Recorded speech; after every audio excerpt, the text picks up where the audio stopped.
minutes. Turn and we'll enter the 45 for the left downward. Well, after that one, it's clear I still need more training. We're building a camper plane, and in exactly 30 days, Aaron and I are hoping to be on the road to EAA AirVenture in Oshkosh, Wisconsin. But this guy hasn't put significant time in a tailwheel aircraft in almost 6 months. That's gotta change before I go jump in a 320 horsepower massive Bearhawk 5. So this week, Aaron and I have flown out to Spanish Fork, Utah to fly with the guys here at Full Deflection and hopefully get this guy ready to go land on the green dot at Oshkosh in our massive plane. The plan is get a bunch of time here, get comfortable in a plane this size. So when I do jump in the Bearhawk 5, I have my wits about me a bit. So then I'm actually ready to take on a bigger plane, hit the pavement a ton in Oklahoma, and then take that plane up to Oshkosh. So jump in the cockpit with me this week for a couple lessons as I try to figure out how to not bounce on my wheel landings. I'm so excited that we're back this week. Sam, Kendra, and Josh are the instructors we're gonna be flying with. We met Sam and Kendra a couple years ago when we flew out to Utah in order to get our tailwheel endorsements. And low-key, they are what ruined us from tricycle gear. Kendra's the owner of the flight school. She started Full Deflection a couple years ago and has just like grown it so much in the past few years. I think what sets Full Deflection apart from other tailwheel schools is their flight instructors. They have full-time careers. Kendra is a corporate pilot. Sam flies a big yellow bus. Josh is even the president of the Utah Backcountry Pilots and has flown backcountry for so many years. So getting to train with instructors who are not only so talented at what they do, but also have a passion for it is so incredible. And I'm so happy we're back. We back, baby. So to get things started today, we're gonna start with some ground school. I think we're just gonna talk through the very beginning, like fundamentals, all the way through to landing. I told Sam to just pretend like I don't know anything, because I think learning things for the second time round is gonna be really, really beneficial to just like hound points home. So that's what we're about to do now, and then we'll get to the flying later, but first, some ground school. Sam, you think he remembers anything? We'll see. I hope so. So there's kind of a breakdown. Normal takeoffs and landings, crosswind landings, bounce landing recoveries, one wheel work, and then the two types of landings. The tail wheel, it's hard to say this is when you pick up the tail and this is when you rotate. And it's hard to be procedural. It's a lot of feel because it's very condition dependent. Well, 3-point, it has more propeller clearance. It also gives you rudder authority, or like your tail wheel authority right away. Maybe in a strong crosswind, I'd want that rudder authority right away. The steering authority. The wheel landing though, you're coming in at a higher speed, so you're maintaining rudder authority longer. It looks cooler. Yeah. That's why we fly tailwheel airplane. Yeah. It's happening, day one. Sam, you ready to cheer him on? This guy rock, paper, scissored me away, so Yeah, Kendra got through the short straw. Sunlight's burning, so we're gonna go. All right, have fun. Clear prop.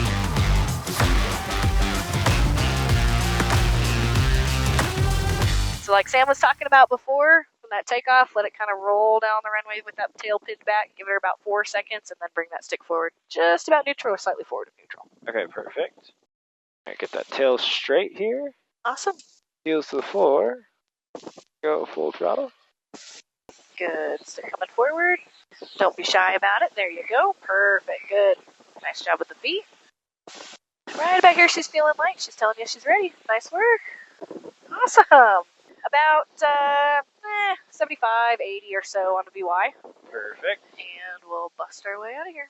As you're kind of working out on the way out here, we can do that little adverse yaw demo that we did before, way back when. Okay. So if you put your feet completely flat on the floor, no rudder whatsoever. Okay. Go side to side with those ailerons, feel adverse yaw. So when you go to the right, the nose goes left. When you go to the left, the nose goes right. So that's adverse yaw, hard at work for you. Wow, This is why we have a rudder. Then once you're comfy with that, you can toss your feet back on the pedals. Pick a point outside, doesn't really matter what, maybe a peak or a cloud or something. And you want to roll the wings side to side, but keep the point of the nose on that same point. So coordinated rudder and aileron. Right hand, right foot, left hand, left foot. Perfect. Good. Nice. Good. Perfect. The nose isn't leading the turn. It's not lagging either, which means you're dead on. Dang, dude, I can tell you've been, like, you have more flight time. Really? Yes. Dude, thanks for saying that. Thanks for being awesome. That was really great. That's dead on. Most people are like all over the map, so that was great. Multi has been good too.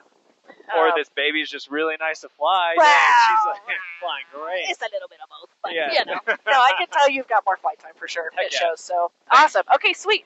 Then, as far as that goes, we are clear as far as I can tell for maneuvering. So if you just want to like make some turns and circles, whatever, just get comfy with her. That's fine. As we're kind of making our way up here. How does it feel so far? Good. Yeah, Yeah. it feels really good. It'll be good to feel a landing here. For That was sure. that was helpful doing all that stuff though. Yep. Yeah, absolutely. My tailwheel instructor called it handshake with the airplane. Yes. Yeah. Handshake the airplane. Get to know her. Coming in on base, 190 or so. Not 190. 100 or 90. Okay. Somewhere in there, and then turning final 80 to 70. Short final coming over the numbers, you can start slowing to about 60. All right. Spanish traffic, top of 078 left base for 30. Spanish. So these first couple, or at least today, we'll focus on just getting it on the ground nice, and then we'll start picking a point Perfect. beyond that. That's great. Just like you talked about with Sam, once you've got it on the ground, you pin the tail, keeping the stick all the way back, rudder only, shouldn't really need brakes. I know you guys had the nose over conversation earlier. Yeah. To stay away from that, I just really only get on the brakes if the tail is down. Okay, that's good to know. Spanish traffic 078 is final 30. Spanish. All right, the ADSB says 320 at 9, Gus 14. So maybe a hair windy, but 20 degrees off to the right, so not much of a crosswind, but a baby crosswind. So just feel it out. Don't overthink it. Okay. Just aileron to keep you over the center line, and rudder to keep the nose going straight. Perfect. Awesome, this feels good. We're dropping out that extra energy. This airplane approaches a little bit more nose high. We're not diving at the runway, right? Okay. So she just kind of sinks in, and it's going to, even at this, at idle, it's going to float. So kind of start bringing it in about here. You can start thinking about a bit of a flare and catching that descent rate. Perfect. Start holding it off right about here, keeping that nose straight. Awesome. Nice job with the aileron. Perfect. That's dead on. Keeping that aileron correction is perfect. Once you feel comfortable, you can go ahead and go full power. Stick forward as you do because you've got plenty of speed. Keep that baby bit of aileron correction in. There you go. She's already telling you she's ready to go. Nice job. Nice. Nice, nice, nice. God dang, it's like you never left. Dang, that was actually really nice. That was super comfy. freaking solid, A nice dude. soothing voice in the background Oh too. my That gosh. was just like coaching so well. That was perfect, dude. Dead on. Heck yes. Like baby bit of aileron correction, not dramatic, not too much. We kept it in on the touchdown so the airplane didn't get squirrely. And then on the takeoff roll, if you hold it in as well, it's not going to take you for a ride either. Yeah. And then I don't know if you noticed, it picked up the left wheel first and then the right wheel, but we kept tracking straight. Was that right? Was that good? Yeah, because that tells me you got the crosswind correction in, so that's Yes. perfect. That's, Okay. that's exactly what I want to see. I can't really ask for. Okay, you have to give me something to do back here. Oh, whatever, Kendra. Literally. Whatever. I need something to do. No, you telling me even just like don't overthink it, just do it. Yeah. I mean, that's so Just true. do whatever Top Gun 2 is, like the don't think, just do. Yeah. It's like 100% a thing. Awesome, sweet. Let's do it again. All right. I don't know if you did you happen to catch what speed you were when you were going over the threshold? The threshold, I was like probably 75, 80. Okay, sounds good. So we'll try just maybe a bit slower this time. Okay. Spanish traffic. So top is 078, final 30 Spanish. Awesome. So yeah, notice even at idle, man, this thing like just flies forever and ever and ever. It's a Truly. complete different thing. So closer to what your airplane's high lift wings will just fly and fly and fly. What a good bird. She's the best. All right. I'm pretty fast. No Why, worries. why are you keeping that throttle in, Paul? Why What you doing? even? Because again, remember when Sam said it? Everybody does it because it feels safer. It does. Because we just fly and the engine's silent. Yeah. It's because it's scary how well this airplane glides. I do it too. I always come in fast because I'm There's scared of her. 75. There you go. Feel how much she starts to kind of sink at 75? Yeah, that's so much better. There you go. So you can kind of use it to get back on glide. Perfect. Awesome. And then knowing that it sinks this good at this speed kind of gives you an idea on how much you need to flare or capture the descent rate. So this looks good. You still have plenty of energy over that tail. She's still going to flare for you. So right about here, hold her off. She's getting a little nose high, so she's going to plop on. That's okay. There she goes. Nice, good. Keep working it straight. Awesome, good. Feel it just on the runway for a second. Perfect. Nice job not overcorrecting or holding things too long. I like the tippy tappies. Whenever you're ready, you can go. Perfect. Stick forward as you do. Love it. Awesome, sweet. I think we can probably get away with at least one, maybe two more. Nice, really nice job on that one too. So that one we were a little more nose high, a little lower on the energy, but it still landed nice and easy, right? Yeah, and you're gonna have totally these big freaking tires that are gonna soak up these really nose high approaches. Yeah. And so that was great. I want to see more similar to that. Okay. The first one was also awesome. Okay. That one was just a little bit pulled back on the energy. And so it would mean a shorter landing distance and all that good. It was a different feel coming in that time too. Yeah. Actually being on the 75 mark. Okay. Because I feel like you're kind of getting back to the backside of the power curve. maybe. Yeah. Like no, I don't 100%. know. Definitely felt different. Yeah, closer to that slow flight feeling than Yeah. the nice, like, you know, just diving at the runway feeling. Yeah. Sweet. All right, we'll do one more. Yeah, I feel think. good with one more. With Okay, the light awesome. out. Yeah. So used to having flaps to just crank in. At Yeah, the and start last just minute and, like, falling. Yeah. Yeah. This thing, gosh, I think that's part of it. Is just it floats forever and ever and ever and ever and ever because there's no dang flaps. Yeah. Perfect. This looks great. This descent rate, this glide path angle looks awesome. In my opinion, from the small amount of backcountry that I have, more of a backcountry kind of style approach. You're kind of dragging it in with power a little bit. Okay. That allows you to kind of put the airplane where you want. The downside of that being the engine better be running. Yeah. Still have that approach coming in. So as you kind of let it fall in, feel how you're capturing it. It's maybe a little high. So kind of let her settle. There you go. Perfect. Nice job with the correction. The nose is staying straight. I love it. Perfect. Pin that tail. Good job working with the feet. Then let her roll out. Spanish traffic. Stop 078 back taxi. 30. Perfect the mundo. Nice work. Really nice work. Thanks. Nice job getting back into it after not Dude. doing it forever. That was a solid first lesson back. Man. That was so good. Like I said, dead on. Honestly, this is the type of confidence I need to just like come back and Yeah. freshen everything up, dust it off. But Totally. No, genuinely, you can tell the difference in, not that you flew poorly before, but you can tell the difference in your recent training because it seems to come just very naturally to you now. So you can tell that you've gotten a bunch of flight time, which is awesome. Thank you. Yeah, like I said, thank you. I'm not smacking my head back here, so I'm happy. You don't need the the barf windows. bag. No. Where's the unicorns? You ready? Yeah, First flight with Josh. I know. Actually, though, I guess the question is Josh ready? is Josh ready? So ready. We got to fly together a few months back, but not in a training capacity, I guess. So now I get to be the lucky recipient of Josh's incredible instruction. One of the best. One of the best. One of the best. Wow, You ready? have fun. Working on wheel landings. Turn it up. It's not loud enough. Turn it up. So everyone can hear it. Turn it up. It's 30 left close traffic. We're going to focus on wheel landings today, yeah? Sounds great. Okay. I like it. Spanish traffic. Stop rate 078 final 30. Finish. Right, there's 75. Oh, frick. That is all the way down the runway. Okay. Good job. High controls. Air controls. Talk me through what you did there, good, and what you would improve. I could tell that I was doing something I'd done before, where I was pitching back and then pitching forward and then pitching back and then like I was like inducing the oscillation.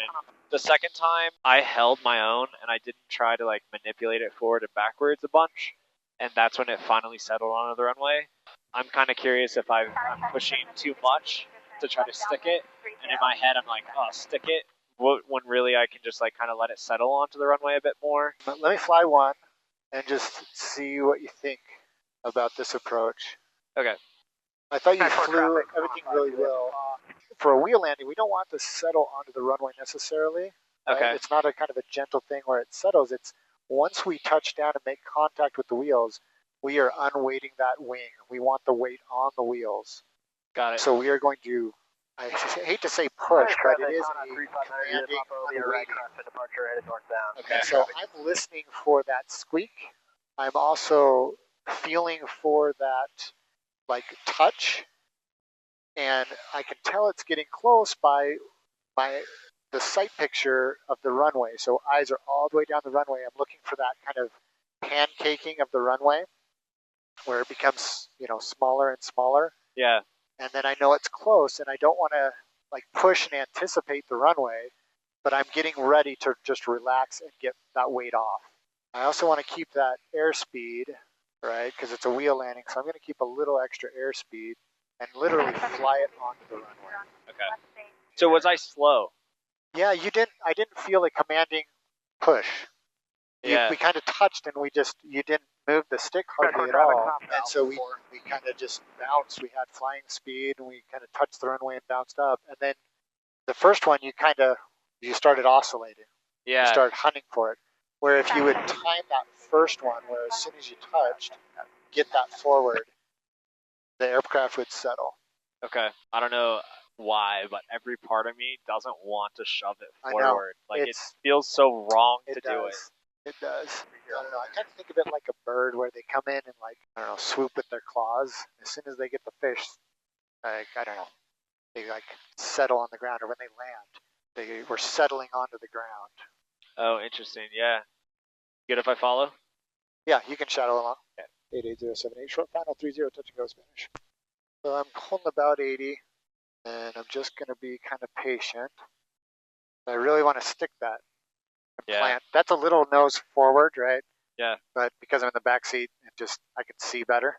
Yeah. But that's about your attitude right there. But we want to, as soon as that chirp happens, we want to make sure we're unweighting the wing. So take off again here. And does it make sense when I say like the runway is pancaking? Yeah, it does. It's getting wider in my field of view. Yep. And like the end of the runway is getting closer to the cowling. Yeah. Right. It's kind of pancaking. So I know that height is decreasing, and I'm getting close to touching the wheels. So you're not really arresting your entire descent. You're like trying to maintain descent, maybe slow it a little bit, but you're not arresting it. That's right. I'm just trying to slow the descent, kind of fly level almost, and then let the airplane just kind of come down. And as soon as it touches, then I'm getting that stick, unweighting the wing and putting the weight on the wheels. All right, your controls. My controls. Your controls. Yeah, you had more airspeed too coming in, but it was a comfortable amount. Like I think I was a bit slower than you. Yeah, you're about 70, I think, which is totally fine. And you can get to the point where you're basically at tail low and you touch and transition to a wheel landing. That's fine. It's just a little easier to carry a little bit extra airspeed because you're flying and you can be patient with the settling. Okay. Letting the airplane come down. Yeah. Straight shot, 078 final. 30 Spanish. Start working that speed back a little bit. Go. Good job. Thanks. Gosh, Josh, you're such a good instructor. That was such good illustration. Cool. One thing to notice on your turns, feel the pressure in your sides and in your butt. You step on the pressure, right? So if you feel that right there, that means we're skid. Yeah. So you just, and it could be relaxing the pressure you have or adding more of the pressure on that side. That makes sense. Yeah, I feel that. And then you can see in the nose when it starts to wander as well. So that's another clue or indicator that your nose, you're getting the yawing motion. And if it's starting to move, you know you're going to have to stop it from moving as well, right? Like if I see the nose go like this, I know I might not feel it on my side yet, but eventually I'm going to feel it. Yeah. So if I see the nose move, I can kind of get in front of it and stop it from moving before I even feel that pressure. Yeah, that's a good point. You'll see it before you even feel it. Yep. Yeah. And the feel and the ball are both delayed. Yeah. Oh, okay. Man, everyone talks about fly the seat of your pants, like you'll feel it. We'll do another wheel landing. Okay, perfect. That last one was great. Traffic September 078. 30 I don't feel good about this. Okay, let's go around. I just didn't feel coordinated, so I didn't want to touch it down again. Good job. Thanks. Way to recognize that. Go around. You can always go around. Always. Is it gusty down there? It feels a little gusty to me. Yep. Over the buildings, you get a little thermals. You got to be ready as soon as you hear that squeak and that you feel that touch to relax that pressure, that back pressure from the flare or whatever you're flying, and get the weight off the wings, get the lift out of the wings and onto the wheels. So we're transferring to the wheels. Yeah, that makes sense. And it's got to be kind of a quick. If you touch and bounce and you're late, then you push for the runway. We come down with descent. We hit the runway, tail drops, we lift, and then we start porpoising. Yeah. So if you touch and you don't settle the aircraft, then think about just being patient and letting the aircraft fly, keeping your eyes down the runway, let it descend again. So if I don't capture it the first time, don't push for the runway. Don't push for the runway. Like if you don't get it, then be patient. That's when you let it settle back in. Yeah. So like if I leave the tail low, it's not on the ground, but it's low. Is there a benefit in popping it up, getting it straight and level? Is that more authority, or is that okay? You want to take the lift out of the wings. The hazard there is if you're tail low and you're kind of just riding that, you get a gust of wind, it creates lift, now you're back in the air, or you get blown to the side, or you lift the wing. That totally makes sense. Right? You're taking the angle of attack out of the wing, and forcing the plane, putting the weight of the plane on the runway. Yeah. Right? We don't want to be light in the wheels. You're trying to, I hate saying anticipate because you don't want to push before you touch, but you got to be ready to relax and get that stick forward. Okay. And it's just a timing thing. As you see the runway start to squish, you know you're close, just feeling, okay, I'm ready, getting ready, staying patient, chirp, okay, there it is. Okay. Get forward. But wheel landings are the toughest. It's that energy management. It's all about managing that descent rate. Yeah. You'll bounce and you'll porpoise if that descent rate is great. So you're trying to just like skim the water, just barely touch the runway. And as soon as you feel it chirp, then you unweight. Okay. Finish traffic Strawberry 078 short final 30 finish. Just skim the water. Traffic 7 if you think you're turning left downwind for 30. Fast traffic. Good job not forcing that. You kind of turned it into a 3-point. That's exactly right. Man, that first one, I think that's probably what it's supposed to feel like, but it's not comfortable to me. Yep, that's it. You're a little aggressive on the push. Okay. You need about half of that, but your authority of pushing, right? You were quick to get there. That's what you want. You don't want to anticipate it. You don't want to push before you touch. Okay. Right? You want to just be patient. Hold it there, be patient, and then as soon as you feel that chirp and hear that chirp and you feel that touch, you're getting the lift out of the wings. Josh, thanks so much for coming up with me. This is so helpful. So fun. Dude, you're a really good instructor, love too. Flying. Love flying with you. Thank you. Spanish traffic Strawberry 0783 final 30. Spanish. I cannot believe that this week has already gone by. It's always so good to hang out with incredible people in aviation. I feel lucky that aviation's brought us these people and so many others. I think this week has given me like so much more confidence going back to Bearhawk and jumping into that plane. Yeah, I feel like I have a solid foundation, and I think I know normal versus abnormal. And you just mentioned upstairs, like there's so many of the basics that we had just forgotten. Yeah, and it was such a good reminder to just bring that all back and to get good habits back ingrained in us again before entering like a beast of a plane. Thank you, Kendra and Sam, for having us out, and Josh. We always enjoy hanging out with you guys and flying with you guys, and y'all are incredible pilots, and we always learn so much from you. Yeah. Thanks, guys, for following along, and thanks for being here with us in this. And if you ever want to get tailwheel endorsement or an aerobatic flight or get aerobatically trained, highly recommend reaching out to them or create like a weekend trip out of it. We could not recommend them enough. They're incredible people and some of the best instructors. Yeah. But we'll see you guys next week. See you Sunday. Bye, Paul!